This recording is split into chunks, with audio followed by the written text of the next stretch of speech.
Thank you very much, Alicia Keys, for that. I want to believe you have a great time listening to that. Thank you very much. This is your whole Peace Zone on Peace Education and Practice Network YouTube channel, and today we'll be looking straight into the word itself. We'll be looking at different form of conflict. I'm so sorry we couldn't meet up this time last week.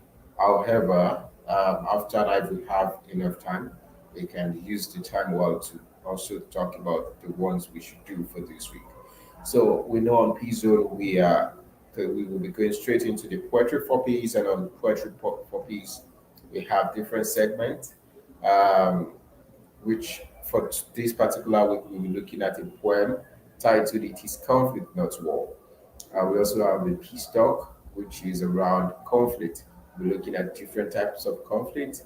We're looking at what conflict looks like, and what's the nature of conflict, what's the type of conflict, what are some of the causes of conflict, general ways of identifying conflict, reflections about yourself, and other things. So I'll start straight by discussing or by sharing the poetry. The title of the poem is It is Conflict, Not War. Conflict, Not War by Moses Shegun Abolade. We might not be together. We might not agree on every item. We might be friends and recite the anthem, become angry and hungry at the same time. It might be a notion of those that gather. We should know better. It is conflict, not war. You might be a Christian while I am Hindu. You might be a Yoruba and I'm Chinese. You might be you might be black and I'm white.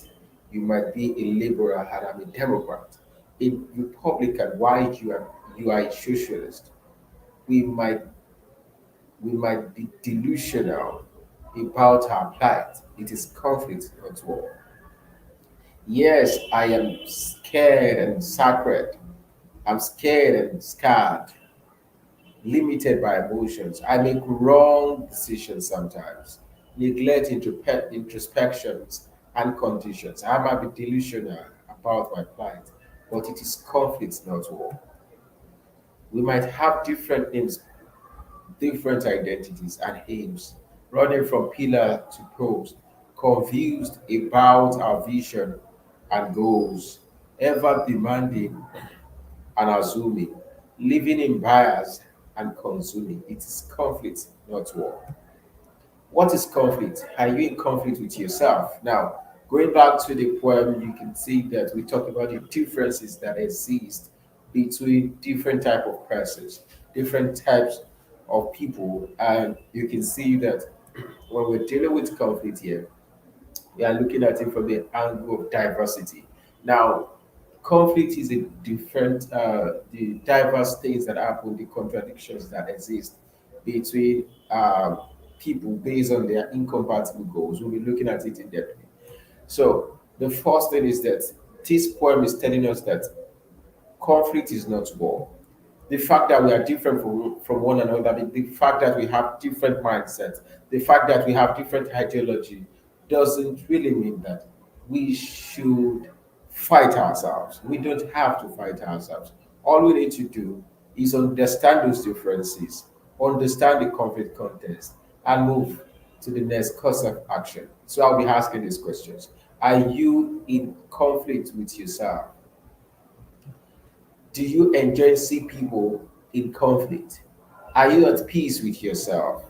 Is your community in violent conflict? What are the types of conflict you know or have you experienced in the past? Now, what is conflict? To us at Partners and based on our findings and other research, we believe that conflict is a it means disagreement between two forces. Now, when we're looking at it, that means when there are two things, either human being or the other, or two human beings. Definitely, it's bound to have we are bound to have conflict. So when we have issues around conflict, it's important to know that uh, when there is a contradiction or friction between those parties, then it can lead to conflict. Now, the diversity oftentimes determine the conflict nature or what conflict are we dealing with.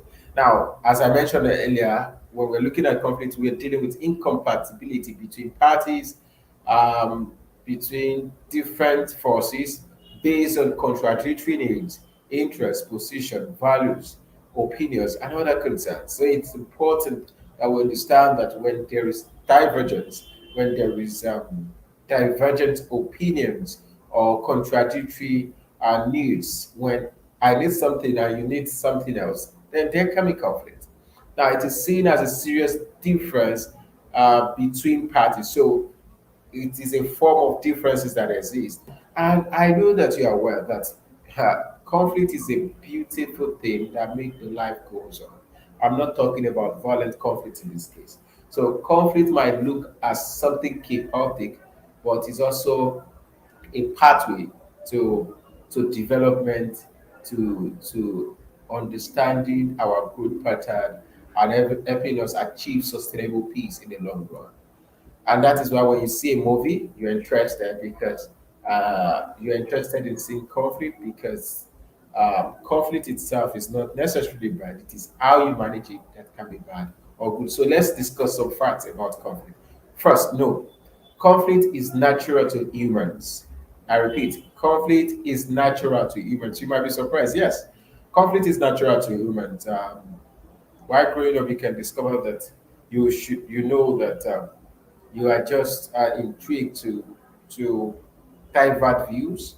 You're exposed to diverse notion aside from what you think you know, and at that point, conflict is to you natural, and it is intrinsic in the sense that within ourselves, based on our decisions, you just you have you most times you have to make decisions between one or two things, and when there is contradictions between your thought process or your thought pattern, then there is conflict. Now, conflict can be constructive and destructive at the same time. Conflict can be constructive and destructive at the same time. So there's possibility that conflict can be constructive and destructive depending on how well you use it. Now, if you use conflict properly, conflict can be constructive. If you use it in a negative way, conflict can be destructive. If well managed, it can promote development and strengthens relationship. If you utilize conflict properly, if you manage it well, it will promote development and strengthens relationships. Conflict is neutral. Now, as I said, it is dependent on you. If you use it properly, then you get constructive way of or experience of conflict. But if you use it the other way around, or you use it the negative way, it's going to give you a destructive value.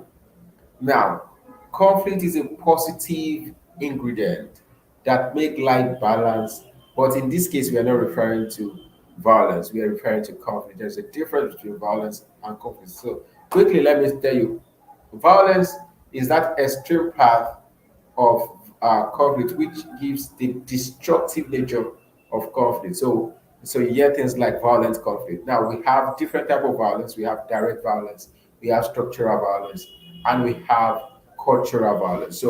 But that is not our discussion for this particular episode. So we move straight to types of conflict. Now, under types of conflict, we are looking at interpersonal conflict, intrapersonal conflict. That's the conflict of indecision or composure or management within of decisions of composure, as I said, within yourself. So when you're at peace, or when you are not at peace with yourself, you're confused about the situation, then interpersonal conflict is going on. When you're unable to make right decisions, or within yourself, you have some personal concerns, personal conflict, which might request a therapy or a therapeutic understanding, then we're dealing with interpersonal conflict.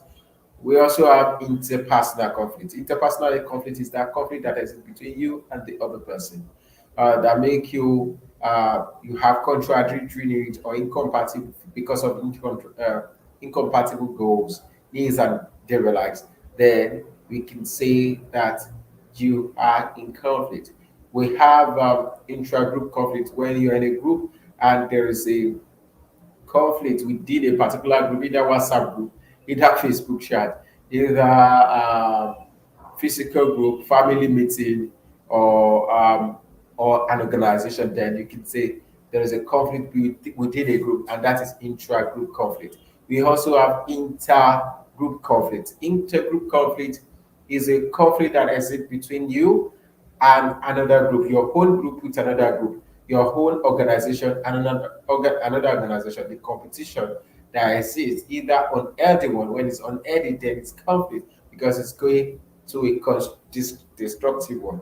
So, and in this light, we are looking at conflict in a sense of either constructive or destructive one. So, organizational conflict, this is the kind of conflict that exists in your own organization, either based on power relations or inability to manage relationships among staff, uh, issues around reward, punishment, attitude, positive reinforcement, and all that, human management, all that revolves around organizational conflict. We also have environmental conflict. This is the one that give you a good light between you and your environment. The word itself, when we are looking at conflict, we are looking at it in the connection of yourself, understanding of yourself, understanding of the other person, and understanding of your environment, the planet Earth you reside. Now, how well are you managing the world you reside? Now, we have international conflict. This is a conflict between you, your country, between different countries, two or more countries. It can be between your country and other ones. We know what's going on in Russia, in Ukraine, another part of the world. Now, but in the world right now, we have what we most of the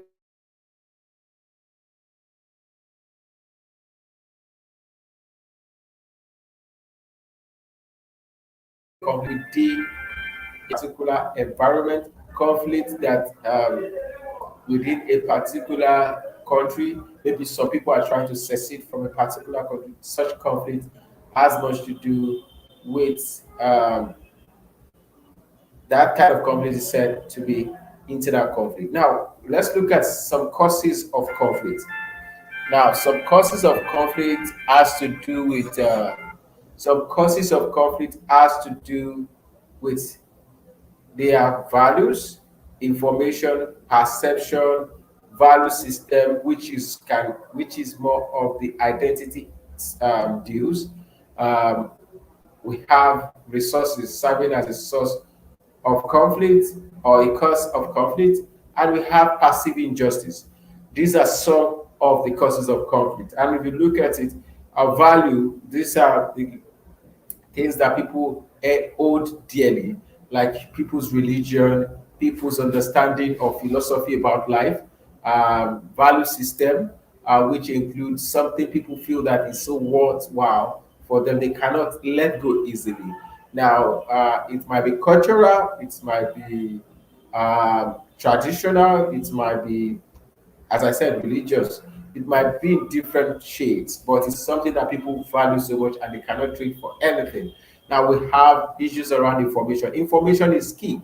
We know of how information being distorted or either malformation, malinformation, disinformation, or misinformation, how it can go a long way in killing a lot of lives or destroying a lot of lives if not well managed. So information can, if information is passed strongly or in a wrong channel, definitely is going to cause conflict.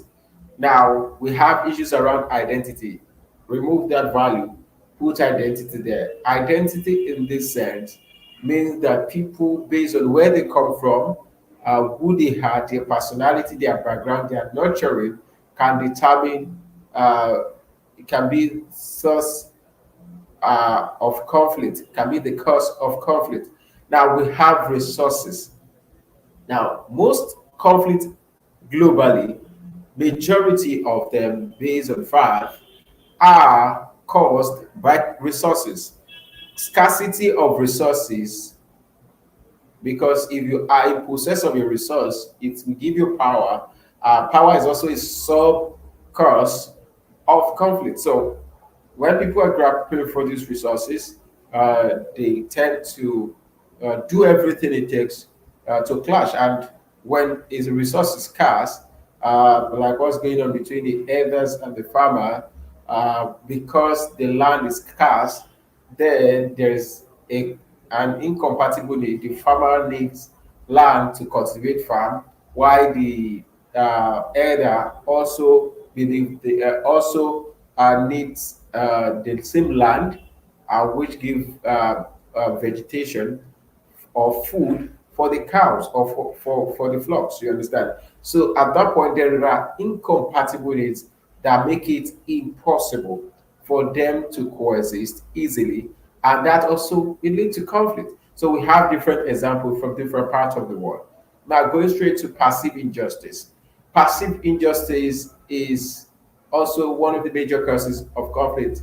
This is when people feel that they are not, the situation is not being fair to them, or a particular condition of is not being fair in the areas of how they think, how they see things, how they are being treated. Maybe they have the resources, or maybe the sharing formula of economy or any part of economy, and they feel that they are not carried along, or they are not part of the process, or they're feeling like there's possibility they might not be able to manage. Uh, there is this sense of they are being ignored or being denied of a particular right, or there is what we call relative deprivation. They are being deprived of some rights that should belong to them. Then that will cause conflict. Now, general ways of identifying conflict. Now we have, first, you need to reflect about yourself. You need to understand your strengths, your weaknesses, your opportunities, your threats for yourself and for others, or for the situation you're dealing with. You need to understand what context are you working on. Now, context analysis has to do with what is the nature of this conflict. Is it, and what's the atmosphere like? um, when you're looking at it, you are considering the situation, you are considering the atmosphere. Is it a political issue? What kind of issue is it? That is when you are dealing with context. Now, is it a political concern? Is it an economic concern? Is it a social cultural concern? Is it a gender concern? So identifying the context will help you know how to come into finding out about what are the causes. Now, you also, in that process, you deal with conflict analysis. Conflict analysis deal with several aspects of the conflict. We are considering who are those involved in this conflict. What's the relation between stakeholders involved? Who are the stakeholders itself? Who are the people? Who are the primary stakeholders? Who are the secondary stakeholders? Who are the channel parties in this conflict? You need to understand those. And you need to understand the power relationship between different parties to ensure that you are doing something right. You are actually transforming a conflict situation to a peaceful situation.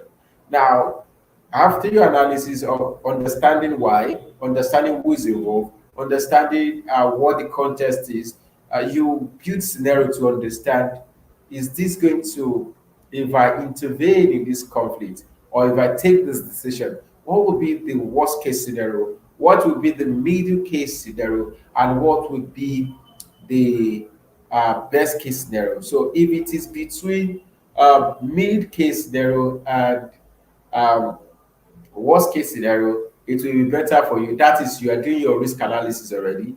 That means you should just, you might not need to bother about intervening or taking action. You might just have to either deny the situation, ignore it, avoid it no matter what, or you strategically withdraw from the process.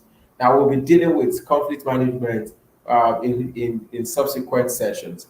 Now, we have we have communication. Now, communicating with or interrogating self or others or situation. Now, You must be able to communicate. You must be able to interact with yourself. You must be able to have a conference call for yourself to determine what is the issue. You must be able to stop. You must be able to think. You must be able to analyze or assess the situation before reacting. The STAR formula. Now, you must be able to understand what are the needs. What is it that is the problem? How can I come in? Now you must understand this spectrum or these indices to be able to be sure if you are going to dialogue or negotiate. Now, negotiation is a broad topic on its own that it requires a lot of preparation. It has its own stages, but we might not be going to that now. So, but the one you can do right now is to dialogue with yourself. And if you're dealing with other persons, you must always give that room for people to dialogue. And when people can dialogue, then we can identify what the conflict is itself. So that will lead us to risk analysis, as I mentioned earlier. And your risk analysis will give you a view of what the solutions will be if you need to take action or not. It's not all conflict situations that you need to take action. There are some conflict situations that just require you to follow up, to view it, to see what the situation is, to strategically withdraw. Some requires that you just avoid the situation totally. Some requires that you confront the situation or take action. So you need to understand that. So your risk analysis will lead you to how well to undo the conflict, leading to conflict handling styles, and see if you are to monitor the process, evaluate the process, assess the process, and engage different stakeholders in managing the process. So thank you very much for being a part of this session. So tomorrow will be joining us on Peace Zone on Twitter Space.